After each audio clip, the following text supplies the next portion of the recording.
తెల్లారితే 10 పరీక్షలు 5 నిమిషాల కంటే ఆలస్యమైతే అస్సలు లోపటికి పోనీయరట. టైంకు పోయి మంచిగా రాయండి. అందరికీ ఆల్ ది బెస్ట్. తగులం చెప్పిన సీఎం సారు ఏలువడిలా చూపిస్తారట జోరు.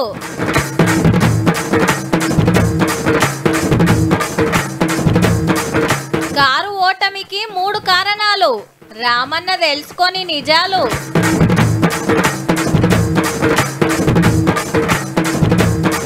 యాక్టర్ల మీద బెట్టింగ్ యాప్ కేసు మస్తు ఎంకరేజ్ చేసిండ్రు బాసు.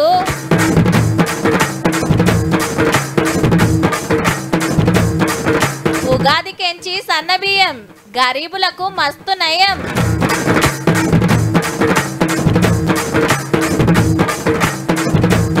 టూరిజం కోసమే అందాల పోటీలు.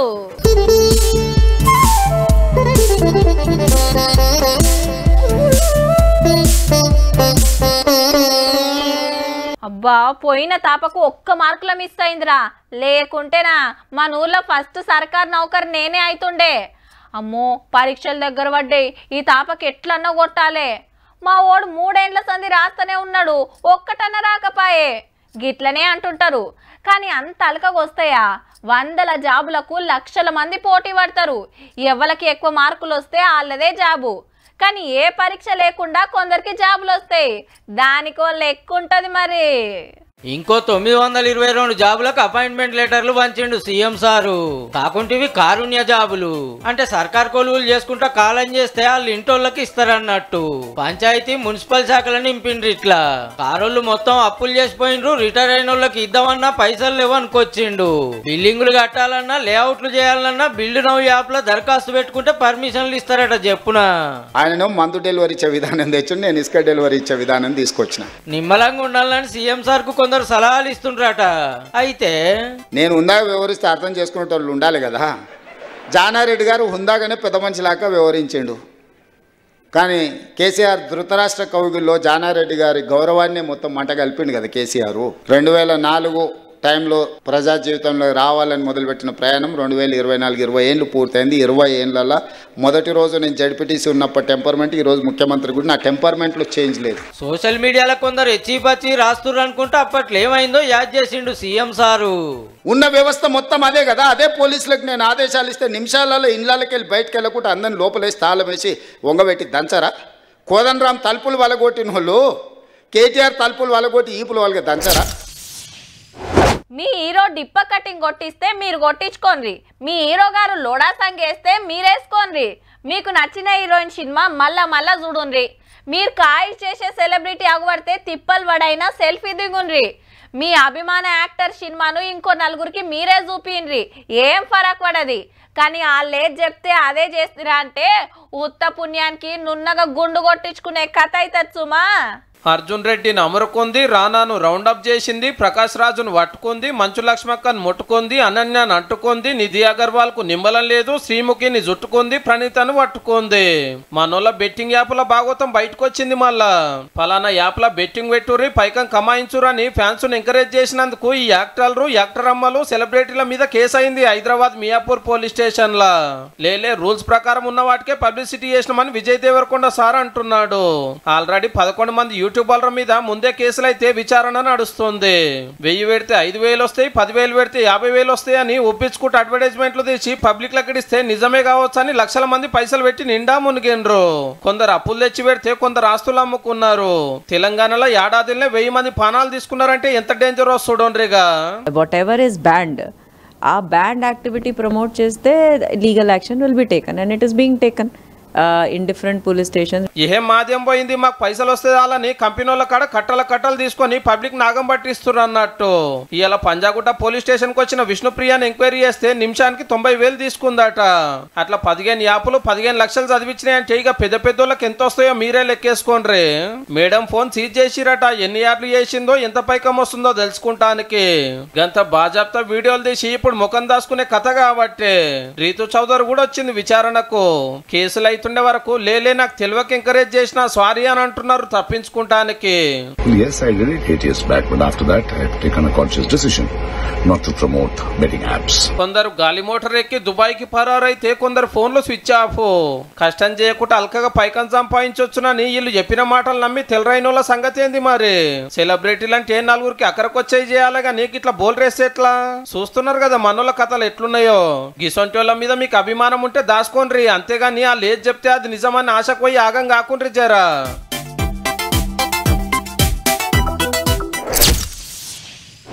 దళిత సీఎం, దళితులకు 3 ఎకరాలు, దళిత బంధు, అందరికి పోడు పట్టాలు, పతొక్కలకు డబుల్ బెడ్రూమ్ ఇండ్లు, ఉన్నకాడికి సర్కార్ కొలువులు, పేపర్ లీకులు, ఆత్రమాత్రం ప్రాజెక్టులు, ప్రగతి భవన్ ముంగట ముండ్ల కంచెలు, 6 లక్షల కోట్ల అప్పులు.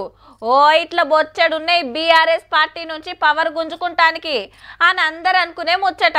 అయితే తెలంగాణను మస్తు డెవలప్ చేసినాము, అయినా మా పార్టీ ఎందుకు ఓడిపోయిందని ఒక దోస్తుని అడిగిండట రామన్న. ఇక ఆయన ఏం చెప్పిండంటే, అసూయ, ద్వేషం, ఆశ. కారోల మీద గత కళ్ళం అంటే ఎవరుకున్నదో. అసూయ అంటే ఈ మల్లన్నాడు చూసినావు, అబ్బా అధికార పార్టీలకు రాగానే కొత్త కారు కొన్నాడు రా, కొత్త ఇల్లు కట్టిండ్రా. ఓ భాస్కర్ రావు గారు కొత్త అంగి వేసిండు, ఇదివరకు అంగి లేకుండా తిరిగినట్టు బ్రహ్మాండంగా ఉండే ఆయన ఇదివరకు కూడా. మరి అందరి సంపద పెరిగినప్పుడు ఒక టీఆర్ఎస్ సంపద మాత్రం పెరగొద్దట. కానీ అందరి సంపద రూపాయి పెరిగితే మనోళ్ళది 1000 పెరిగిందో ఏమో మరి. ఇక ద్వేషం ముచ్చటేంది సారు?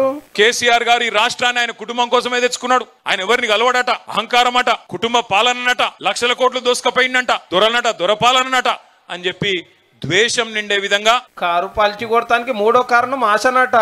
అదేంటంటే కేసీఆర్ 10,000 ఇస్తుండు కదా, నేను 15,000 ఇస్తా. కేసీఆర్ 1,00,000 రూపాయలు ఇస్తుండు కదా పెళ్లికి, నేను తులం బంగారం ఇస్తా. మొత్తం ప్రజలని ఆశ పెట్టి నీళ్లున్నాయి, కరెంట్ వచ్చింది, కడుపు నిండా అన్ని వచ్చినాయి, ఇక ఏడన్నా పోతాయా? అవి ఇంకేదో వస్తుందట మీదికెళ్ళి. రామన్న లెక్క ప్రకారము ఎట్లా చూసినా తప్పంతా ఓటర్ దేవుళ్ళదే. అంతేగాని 10 ఏళ్ల పార్టీ లీడర్ ఏం సంపాదించుకోలేదు. ఎవరు పోయినా పెద్దసారి ఎదురొచ్చి ఎదుర్కొనేది పబ్లిక్ ఏ తిప్ప లేకుండానన్నట్టు. మా కార్టైలర్ గాలి తీసి జనమే ఆగమయ్యారు. మళ్ళా మా ఏలువాడిని తెస్తా అని వచ్చాడు పాదయాత్ర చేస్తారట సారు.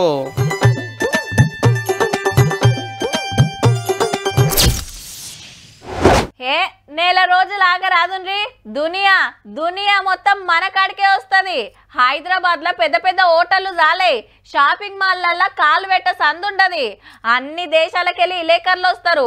మన బిర్యానీ గురించి, మన ఇరానీ చాయ్ గురించి, మన చార్మినార్ గురించి, మన గుళ్ళు గోపురాల గురించి వాళ్ళకి వార్తలు. అందానికి హైదరాబాద్ అడ్రస్ కాబోతుంది మళ్ళా. పట్టు చీర కట్టి వజ్రాల కిరీటం పెట్టుకొని నడుస్తుంది దునియా అందగత్తె. మరి పేరు క్రిస్టినా పిస్కోవా, చెక్ రిపబ్లిక్ దేశం. హైదరాబాద్ లా అందాల పోటీలు పెడుతురు కదా మే నెలలా, హగో దానికి పబ్లిసిటీ వేస్తానికి వచ్చిందన్నట్టు. మగ్గం మీద పోచంపల్లి చీరలు నేస్తుంటే ఇంట్రెస్టింగ్ గా చూసి కరీంనగర్ ఫిలిగ్రీకి ఫిదా అయింది. మొన్న యాదగిరిగుట్ట నర్సనను దర్శనం చేసుకుందబ్బా. మన కట్టుబొట్టు, గుళ్ళు గోపురాలు, పద్ధతులు మంచిగా అనిపించినాయట. Actually had a day to explore Telangana. You teach us the values of understanding. మే 10 నాడు గచ్చిబౌలి స్టేడియంలో చాలయ్య పోటీలకు 140 దేశాలకెళ్ళొస్తారట. తెలంగాణలో టూరిజాన్ని డెవలప్ చేస్తానికే గీ కార్యం పెట్టుకున్నామంటుంది సర్కార్. చార్మినార్, లాడ్ బజార్, నాగార్జున సాగర్, వరంగల్ కాలోజీ కళాక్షేత్రము, రామప్ప గుడి, Yadagirigutta, Pochampally, Experium tourism park, police command control centre, సచివాలయం, శిల్పారామం చూపిస్తారట అచ్చిన చుట్టాలకు. దునియా అంతటికెళ్ళి 3,000 మంది జర్నలిస్టులు వస్తారంటే సుడురిగా. టూరిజం శాఖ పెద్ద ఆఫీసర్ స్మితా సబర్వాల్ మేడమే దగ్గరుండి చూసుకుంటుంది ప్రోగ్రామ్ అంతా. We aim to attract 15,000 crores over the next 5 years. That is 150 billion in tourist investment. పెద్దోళ్ళు వస్తారు కాబట్టి హైదరాబాద్ పతారా ఇంకింత పెరుగుతుంది. చాలా మంది పెట్టుబడులు పెడతారని సర్కార్ చెప్తున్న మాట. పోటీలకు 54 కోట్లు ఖర్చు అయితంటే సగం స్పాన్సర్ కంపెనీలు, సగం గవర్నమెంట్ పెడుతున్నాయి. ఏగా అందాల పోటీలు మన కాడెందుకని కొందరు అంటున్నందుకు మంత్రి జూపల్లి సారు గిట్లా అంటున్నాడు. రకరకాల వాళ్ళు రకరకాల మాట్లాడుతుంటారు. కొందరు రాజకీయ కోణంలో మాట్లాడతారు, ప్రభుత్వాన్ని విమర్శించే కోణంలో మాట్లాడతారు. పచ్చకల్లోడికి లోకమంతా పచ్చగినట్టుగా అట్లా కూడా ఉండరు కొందరు. ఇప్పటికైతే గింతేనబ్బా, పోటీలు చాలా ముంగట మళ్ళోపారి చెప్పుకుందాం గాని. దానికి ఎట్లా ఖర్చు పెట్టే, దీనికి ఎట్లా ఖర్చు. మేము దుబారా చెయ్యము. మేము 5-10 కోట్లు 20 కోట్లు ఒకవేళ దీంట్లో ఖర్చు పెడితే ప్రపంచ దేశాల నుంచి వేలాది లక్షలాది మంది ఇక్కడికి వస్తే ఇక్కడ ఉండే hotel industry, food industry, other ఇండస్ట్రీస్లో 100 కోట్ల రూపాయల ఆదాయం తెలంగాణ రాష్ట్రానికి రాబోతుంది. నీ సప్పుడు కాకుండా ఓ యూట్యూబ్ ఛానల్ పెట్టుకోకపోయినవురా, చూస్తుండగానే మస్తు సంపాదిద్దు. ఏముందిరా, ఓ కెమెరా కొని 2 మనుషులను పెట్టుకుంటే చాలు, ఏదో ఒక పాటోళ్ళని కలిస్తేవా అంటే ఇక అంతా వాళ్ళే చూసుకుంటారు అనే జమానా నడుస్తుందబ్బా. నెరి ఓ 2-3 ఏండ్ల సందైతే అసలు జర్నలిజం అంటేనే గిదన్నట్టు తయారైంది. మనోళ్ళ పంతనం ఎట్లున్నదో మళ్ళోపారు చెప్పుకుందాం గాని ఇప్పుడైతే గీ ముచ్చటి నుండి. దళిత రైతు వెంకటయ్య పొద్దుగాల అరెస్ట్ అయ్యిండు, పొద్దుముక ఇంటికి వచ్చిండు. ఇంతకు తాతెవ్వాలంటే మొన్న సీఎం సార్ ను గలీజ్ మాటలు తిట్టినాయనే. హైదరాబాద్ లో బీఆర్ఎస్ ఆఫీస్ కు కేసీఆర్ సార్ వచ్చినాడు. ఈ పెద్ద మనిషి కూడా వస్తే ఒక యూట్యూబ్ ఛానల్ వాళ్ళు పక్కకు తీసుకుపోయి మాట్లాడిస్తే ముఖ్యమంత్రి సార్ ను గలీజ్ మాటలు అన్నాడు. ఇంత గొప్పగా ఇంకెవ్వరు ప్రశ్నించలేరన్నట్టు గా వీడియోని కారోళ్ళు మస్తు గిరికలు కొట్టిస్తే కేసు అయ్యింది. ఈ ఇంటర్వ్యూ చేసినందుకు 2 జర్నలిస్టులను అరెస్ట్ చేసి రెంబటే. నిన్న మహబాద్ జిల్లాలో తాతను అరెస్ట్ చేస్తే అవ్వ మస్తు ఏడ్చింది, మాకేం తెలియదని. కేసీఆర్ కాడికి వచ్చినాము, వాడ ఏమన్నాడో నేను కానలేదు, నేను చూడలేదు సార్, అన్నది కూడా నేను చూడలేదు. విచారణ చేసి మళ్ళా ఇంటికి పంపిరు రాత్రి. చూడుండ్రి తాత ఇల్లు ఎట్లున్నదో, గరీబుతనం వెళ్ళవస్తున్నాడు. బీఆర్ఎస్ పార్టీ మీద గింత పాయిరం ఉన్నందుకు ఒక డబుల్ బెడ్రూమ్ ఇల్లన్నా రాకపాయ 10 ఏళ్లల్లా. దళిత బంధు కూడా రానట్టే ఉంది. వెంకటయ్య మీద కేసు అయ్యింది గాని అవ్వ తాతల వీడియోలు చెక్కలు బొచ్చడు కొడుతున్నాయి సోషల్ మీడియాలో. ముసలోళ్ళని దేవులాడు, మూతల ముంగట మైకులు పెట్టుడు, కడమై కట్ చేసి తిట్లు పబ్లిక్ లకి ఇడ్చుడు సూపర్ అని పార్టీ వాళ్ళు ఎంకరేజ్ చేస్తూ నడుస్తుంది. అరే ఏం తిట్లు తిడుతుర్రా ఆయన, నాకు అర్థం కాదు. ఇంకోడు మనిషి అంటోడైతే బకెట్లో 2 మగులు నీళ్లు పోసుకొని దుంకి చచ్చిపోతుండే. తెలుగు భాషలో అన్ని రకాల తిట్లుంటాయని నాకు కూడా తెలియదు. ఒక ముఖ్యమంత్రి గిన్ని తిట్లు తినగానైతే నేనైతే నా జీవితంలో చూడలే. ఇంకా తిట్టుండ్రి అన్నట్టే ఉన్నది పోమన రామన్న కథ. అవు బరాబర్ తిప్పలుంటే చెప్పవలసిందే, సర్కారుని అడగవలసిందే. కానీ అంతా ఊళ్ళుండే పెద్ద మనుషులు ఆ ఛానళ్లతో ఎట్లా మాట్లాడాలో తెలియక మోటు మాటలు కూడా అంటారు. అయ్యో గసంటి మాటలు అందరికి ఎట్లా చూపిస్తామనే సోయి లేనోళ్ళు లోకమంతా తిప్పే వరకు కేసులు అరెస్టులు కాబట్టే. తిట్ల వీడియోలు తీసేటోళ్ళు వెనకాల పెద్ద పెద్దోళ్ళు ఉంటారు, తిప్పలంతా తిట్టేటోళ్ళకే. మీ గోసేందో బాజాబ్తా చెప్పుండ్రు గాని ఏ పార్టీ లీడర్ ను గలీజ్ మాటలు అనకుండ్రి, అటెంక పరిశానలో పడకుండ్రి.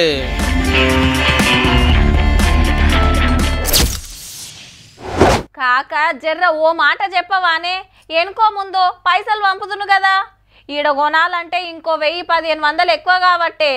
బిడ్డ మొన్న నర్సయ్య తాత అమ్ముతుంటే చెప్పి పెట్టిన, పండుగకు వచ్చినప్పుడు 2 సంచులు వేసుకొని పో. ఓ సేటు మొన్న ఇదే సంచి తీసుకపోతే మళ్ళా కిత్త 50 రూపాయలు ఎక్కువ అంటవేంది, 20 రోజులకే రేటు మారుతుందా? ఇగో గిట్లుంటది, 7 రూపాయి తక్కువకొస్తే ఆడ తెచ్చుకొని ఎల్లదీస్తుంటారు. ఈ కాంచెలిగా ఖర్చు తప్పినట్టయితే ఏంరి.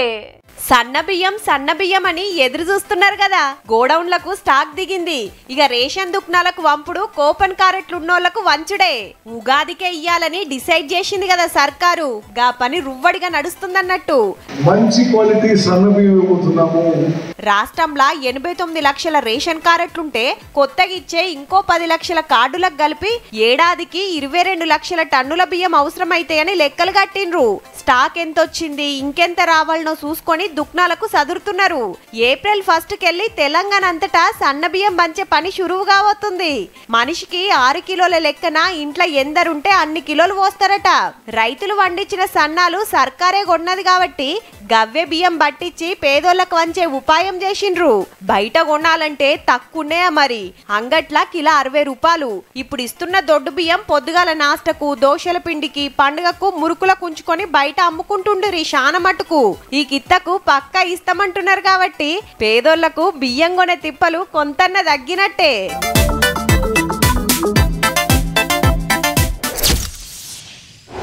అవును, బీఆర్ఎస్ పార్టీకి ఎందరు ఎమ్మెల్యేలు ఉన్నారబ్బా? 38 మందా, 28 మందా? మరి కాంగ్రెస్కు 65 మంది ఎమ్మెల్యేలా, 75 మందా? బీజేపీకి అయితే 8, ఎంఐఎంకి అయితే 7, సిపిఐకి 1. కానీ గా 2 పార్టీల లెక్కే గమ్మతుందుల్లా. గన్ల తికమకేముంది, కార్లకెళ్ళి 10 మంది పోయి కాంగ్రెస్లో చేరిరి అంటారా? వాజీవే మరి గిదేంది ఏహే ఎవ్వల్వా చెప్పింది మైపాల్ రెడ్డి గారు కాంగ్రెస్ ఎమ్మెల్యే అని చల్ పక్క కార్ లీడరే అవు మళ్ళా నాది బీఆర్ఎస్ పార్టీ నేను కాలరనే ఉన్నాని దేశం పెద్ద కోర్టుకే కాగితం రాసిచ్చిండు సారే అంతేకాదు లో మెంబర్షిప్ కోసం 5,000 కడుతుండట మరి జంప్ అయిన సంగతి ఏంది అంటారా డెవలప్మెంట్ పనుల కోసము సీఎం గారిని కలిస్తే కండువా మార్చినట్టు ప్రచారం చేస్తున్నారని సుప్రీంకోర్టుకు చెప్పిండట అంటే ఆ దినం సీఎం చేతులతోటి కప్పుకున్నది కాంగ్రెస్ కండువా కాదా ఎట్లా మళ్ళా బీఆర్ఎస్ లోనే ఉంటే పెత్తనం కోసం లోకల్లో కాంగ్రెస్ లీడర్లతో పంచాయతీ ఎందుకు అవుతుందో గాంధీ భవన్ కు వచ్చి జవాబు చెప్పాలని నోటీసులు ఎందుకు వచ్చినట్టు దీనికో లెక్క ఉంది జంప్ అయిన 10 మంది ఎమ్మెల్యేలను పదవిలోకి తీసేయాలని సుప్రీంకోర్టులో కొట్లాడుతుంది బీఆర్ఎస్ పార్టీ జప్పునే తీర్పు వచ్చేటట్టు ఉంది అగో గందుకే నేను ఇంకా గెలిచిన పార్టీలనే ఉన్నాను కాగితం పంపినట్టున్నాడు పటాన్చెరు ఎమ్మెల్యే గారు మొన్న గద్వాల ఎమ్మెల్యే కృష్ణమోహన్ రెడ్డి సార్ కూడా ఇంతే బరాబర్ కాలరెక్కెళ్ళి దిగొచ్చి కాంగ్రెస్ బ్యానర్ లో నా ఫోటో ఎట్లా పెడతారని పోలీసులకు ఫిర్యాదు అయ్యే నిజంగానే ఆ పార్టీలనే ఉంటే అదే పార్టీ వాళ్ళు వీళ్ళ మీద కేసులు ఎందుకు వేస్తున్నట్టు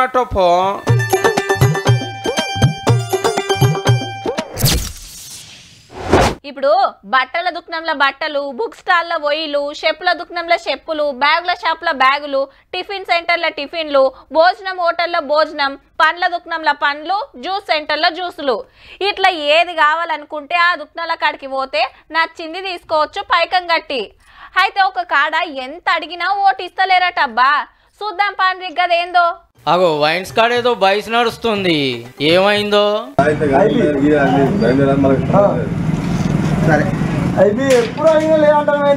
గది ముచ్చట కరీంనగర్ జిల్లా సైదాపూర్ లో ఎప్పుడు అడిగినా అన్నకు కావాల్సిన బ్రాండ్ లేదంటుర్రట నెల రోజుల కంచెల్లి పొద్దు మాపు తిరుగుతున్నా మాకెందుకు ఇయ్యరు బెల్ట్ షాప్ లకు ఎట్లు ఇస్తారని బాగా చెప్తా ప్రశ్నించిండు అన్న మీ దగ్గరకు వచ్చినోనికి ఐబీఓ ఓసీఓ ఏది అడుగుతుంది ఇవ్వాలి బెల్ట్ షాప్ లో పోతున్నాం ఐబీ దొరుకుతుంది వైన్స్ కట్ట ఐబీ దొరుకుతుంది ఆఫీసర్లకు కంప్లైంట్ ఇస్తా అంటే వైన్స్ వాళ్ళు చూడు ఏమంటుర్రో అంటే ఎక్సైజ్ గారికి ముడతానయా బరాబర్ మామూలు మళ్ళా పోతాయా ఇంత కుల్లంకుల్లా చెప్పినాక ఇక మార్కెట్కి వెళ్ళి ఇస్తారు కానీ సప్పుడేక బీర్లీ అని పట్టుకొని పోయిండు అన్న ఈడికే అయిపోలేదు పక్కకే ఇంకో వైన్స్ ఉంటే ఆడికి పోయిండు ఎనుకులాడుకుంటా కావాల్సిన బ్రాండ్ కోసం ఎంత దూరమైనా పోతానికి తయారున్నట్టుండు పో ఇక ఆడడుగుతే ఏమన్నారంటే